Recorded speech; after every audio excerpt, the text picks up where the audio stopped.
शायद कभी न थकने वाले सूर्य के सहस्र नाम सुनते सुनते आप थक जाएंगे।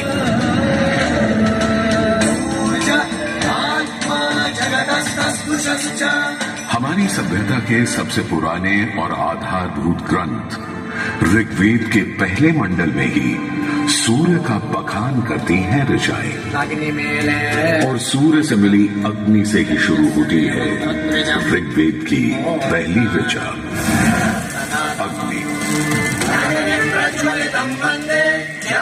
जो सूर्य के प्रकाश और ऊष्मा में थी।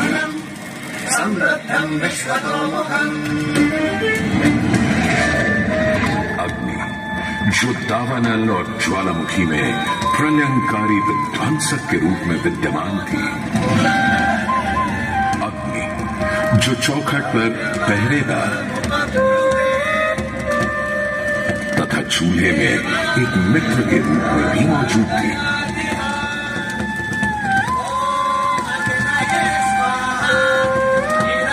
तभी तो भारत ही नहीं, पुरातन मिस्र में रा, दक्षिण अमेरिका में इंती, अफ्रीका में लीजा, फारस में अगी, चीन में झुरा, जापान में कागुत्सूची और कोजिन, तुर्की में अलाज, यूनान में हेफेस्टोस हेलिकोस और रोमनों में वाल्कैन और फीबस जैसे पौराणिक अग्नि स्वरूप देवों की कल्पना विद्यमान है।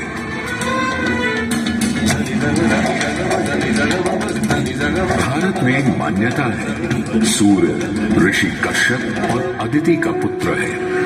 कहते हैं जब सूर्य की शादी विश्वकर्मा की पुत्री संजना से हुई तो संजना उसकी चमक से इतनी परेशान हो गई कि पिता विश्वकर्मा को छाया का निर्माण करना पड़ा, और तभी से चल रहा है सूरज की रोशनी के साथ धूप छांव का खेल।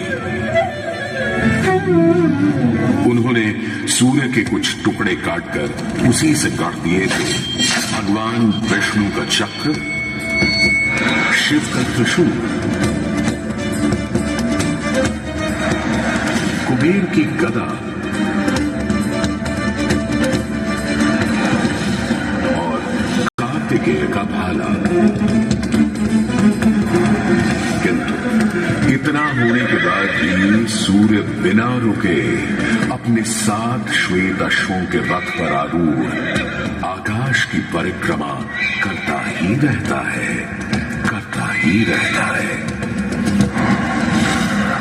असल में हमारे मानव बनते और 2 पैरों पर खड़े होते ही हम समझ गए थे सूर्य का प्रचंड प्रताप और प्रकाश, उसकी जीवनदायिनी शक्ति।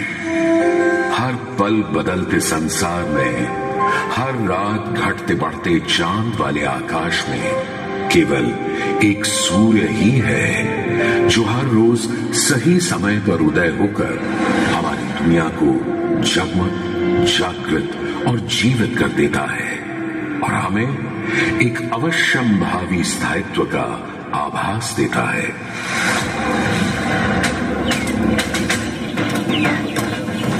सूर्य से ही तो हमारी फसलें, फल, पक हमें भोजन देते हैं। सूर्य से ही तो हमें बादल और बारिश मिलती है, और सर्दियों में सूर्य जरा रूठा तो जीना दूभर हो जाता है। पेड़ों के पत्ते झड़ जाते हैं, वन्य जीवन गुप्त होकर लुप्त हो जाता है और पूरी दुनिया बेरंग सफेद हो जाती है।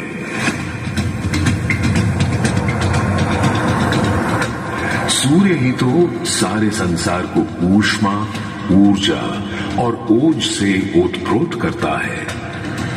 इसीलिए तो ऋग्वेद में कहा है